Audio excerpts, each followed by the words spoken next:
Okay.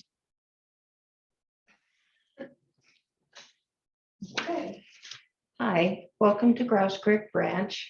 My name is Rosemary Tingey, second counselor in Relay Society. And we are here tonight to give our promptings on the theme we chose, which was things that my grandmother and mother taught me that I still use. And so our first person that's going to be speaking to us is Sister Evans. Oh, we will now have an opening prayer. Our Father in heaven, as we meet tonight with this Zoom lesson or display, we're thankful for this opportunity that we have to share with others the things that we have put together. We're thankful for the gospel. We're thankful for Relief Society and all those sisters that are in it. We're thankful for the many blessings that we have received. And we ask you to bless those that are watching. If they would like to join, we would love to hear from them also.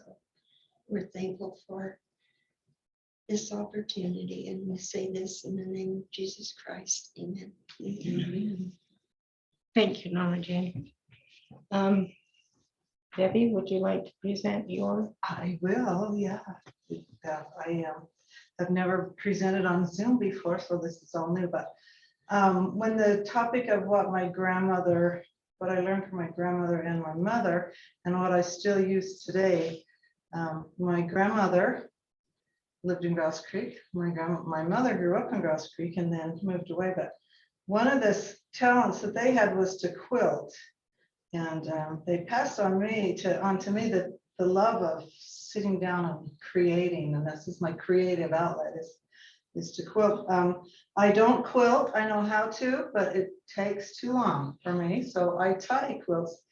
And when COVID hit, thank goodness I had lots of quilting supplies on hand, and so I was able to spend my time and tie quilts. I borrowed the quilting frames from here at the church, and it may be the very same quilting frames that my grandmother and my mom quilted on, I'm not sure.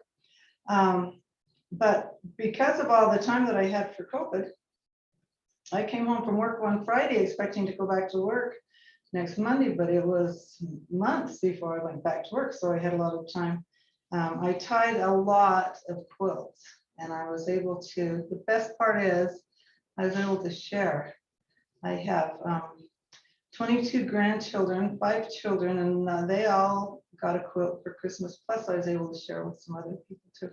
Mm-hmm. And what's made a connection between the generations, I have a granddaughter, my oldest granddaughter likes to piece together quilts too. She's kind of learned that from being at my house. And so I gave her a whole bunch of little 4-inch quilt squares that I wasn't going to use, and she created several quilt tops and then brought them back to my house. And she and my second oldest granddaughter came together and we tied quilts for one whole weekend. And so it was a good connection to past generations and to future generations, and something that I enjoy doing. And I'm grateful that I learned how to do it, especially during the COVID down days. It kept me busy. Thank you, Debbie. Now it'll be Sister Julianne Kimber. Okay, well, I was trying to think of some of the things that my mother taught me and that I still do. Now, you know, I was a very unteachable child. So not very many things I remember in the kitchen. I did not like cooking.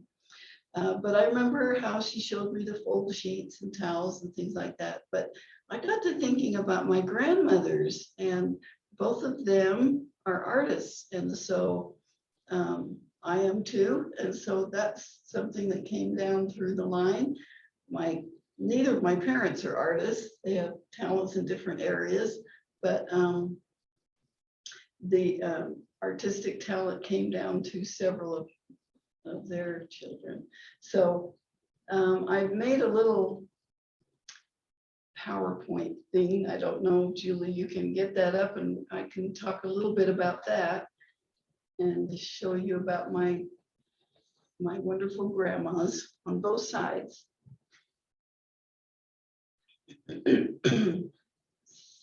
Okay, so this is what my two grandmas gave me. Is that shared? Well, I just want Yes. to start the slideshow. Rather than have. Oh, there we go. Okay, and what my mother tolerated. I would much rather draw than cook in the kitchen for sure.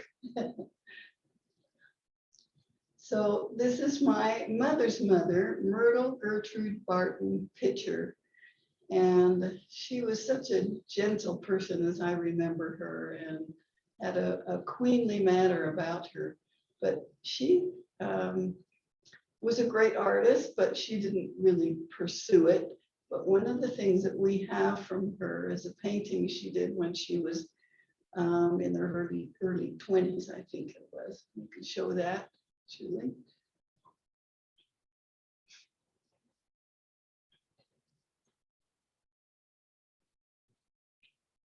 And this is a painting of St. George and the Dragon.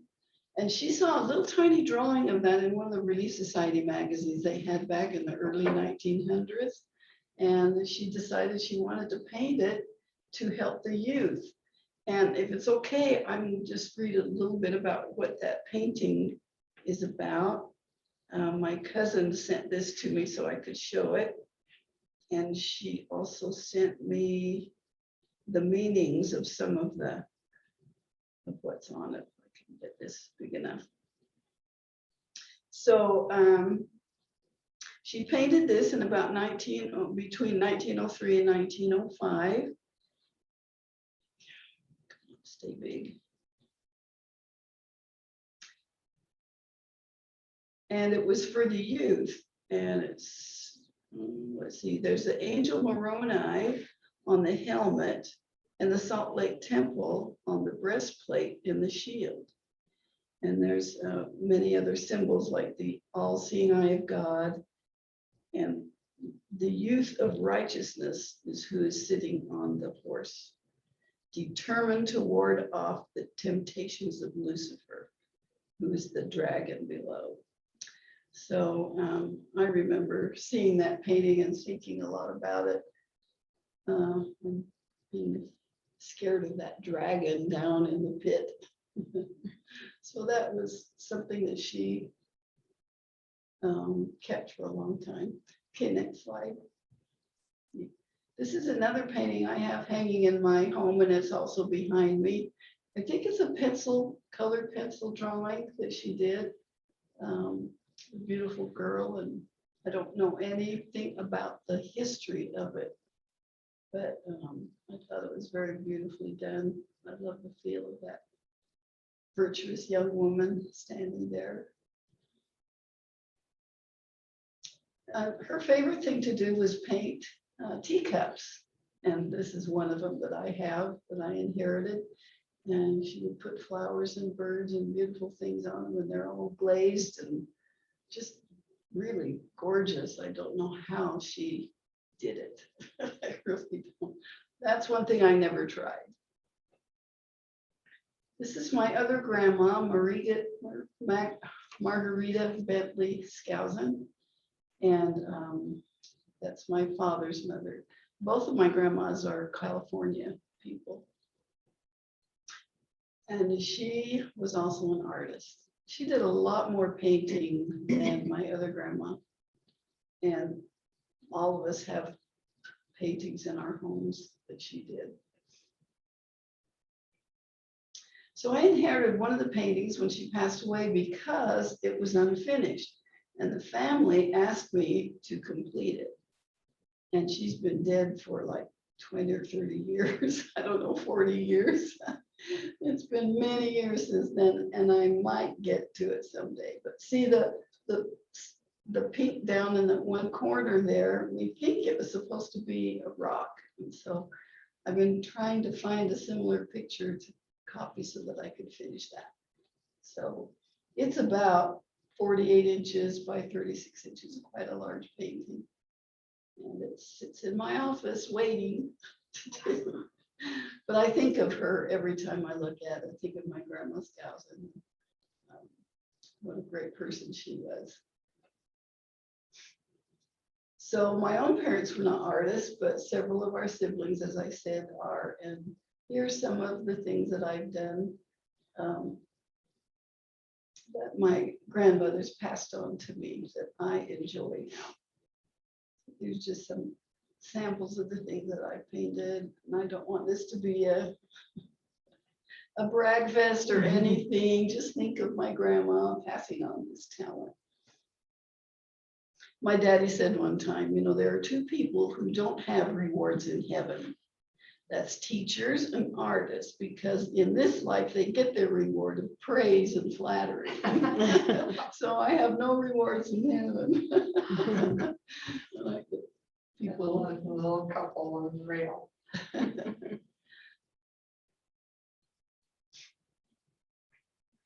so some people think this one on the left there is of the sacred grove.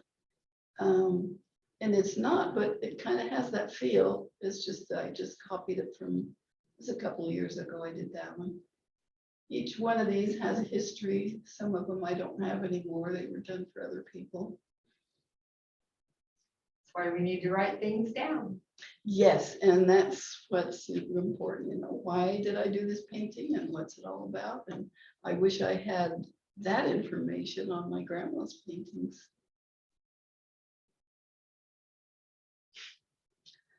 So I do have to say that the most fun I have in painting is when I do it with my granddaughters, and we can do that on Zoom, which is a really great thing. We can paint together and there will be miles apart, and it just works out amazing. So here are some of my granddaughters' paintings that they have done. So it's been a very enjoyable thing to pass on. Okay. That's all, folks. So I've really enjoyed this talent and the Lord and my grandmas have given me, and that it came through them. It was a very great blessing to me. So thank you for letting me share. Well, thank you for sharing. I'm finding out things that I didn't know about these sisters, so I hope it's as fun for the rest of you to find out the things that their grandparents or grandmothers, mothers passed down.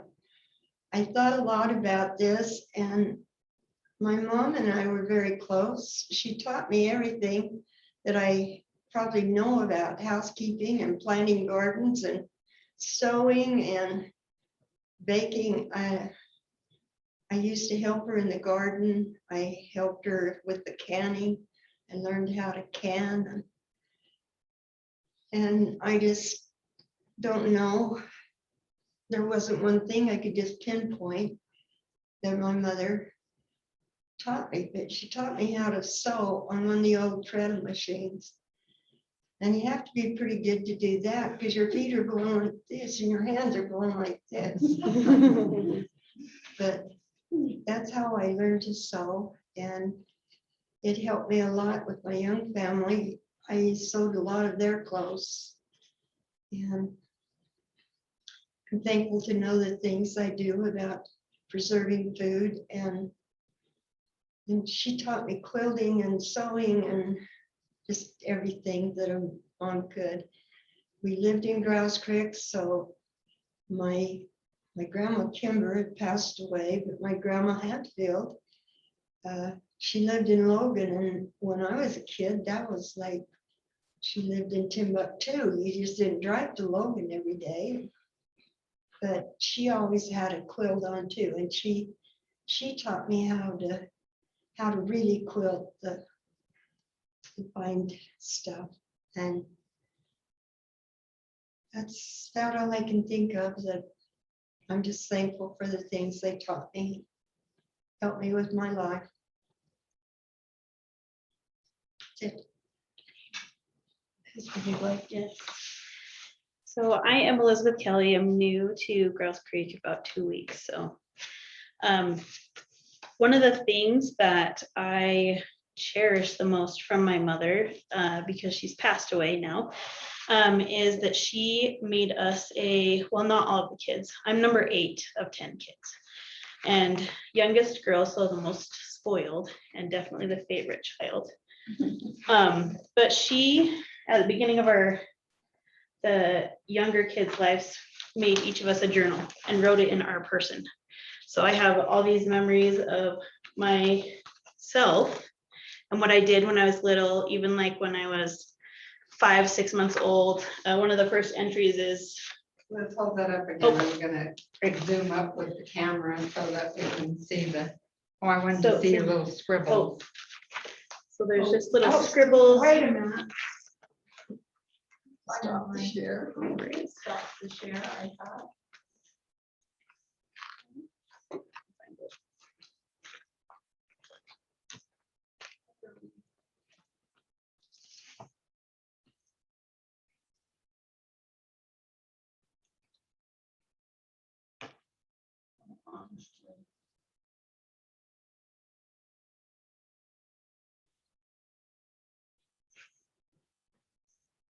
I'm sure that we're recording. Oh.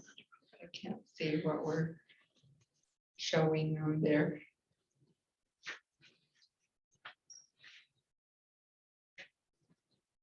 I can bring it closer if that's better. That's good. Yeah, okay. But just she just wrote for a few years in my voice or in my person about the things that we would do in our day-to-day life. And so that's one of the things that I cherish the most. She also had a quilt on almost always. Our room was filled with quilts all the time and baking. She was able to stay at home. My dad was working. And so she taught us to bake and to quilt and to cook. And a lot of her, she loved to serve people. So a lot of times she would just go and leave little things on people's doorsteps on their birthdays. So we were often the people that would carry the stuff to the doorstep and just leave it on people's doorsteps for their birthday. So she just was very service oriented, and she loved being around people. She didn't know any strangers. She would talk to people at the grocery store, and she just had a love of life. And so, but this is the one thing that I cherish the most, is that the memories and the legacy she left of journaling and the importance of making things beautiful through quilting and baking and stuff like that. Thank you. Well, some of my fondest memories, like Liz, my mother was a woman of service. And her theme, she always said in Matthew 25:40, and the king shall answer and say unto them, verily I say unto you, inasmuch as ye have done it unto me, unto one of the least of these, my brethren, ye have done it unto me. My parents lived in Grouse Creek when I was born. My mother lived in Burley, so I was born in Burley, but I lived in Grouse Creek until I was 1. At the age of 1, we moved to Burley, Idaho, and at the age of 3, we moved to the Northwest, 40 miles north of Seattle, where I grew up. So I didn't have the privilege of really knowing my grandparents, but on the times that we visited them, the one thing, my mother's mother is Sarah Wells Craner, and she also quilted. Back in 1969, she had 100 quilts displayed in the Relief Society magazine that she had quilted, and they were represented there. She wasn't an artist of teacups, but when she passed away, she had 100 granddaughters that each one of us got a teacup. And so that still sits in my china closet. But my mother, we lived not far from the railroad tracks up in Washington. And I can never remember a time that someone would come to our back door, our front door, or whatever, and ask for food. And my mother never once turned them away. And I think that's one of the greatest gifts that she gave me, because I love to serve. I love to share what I have.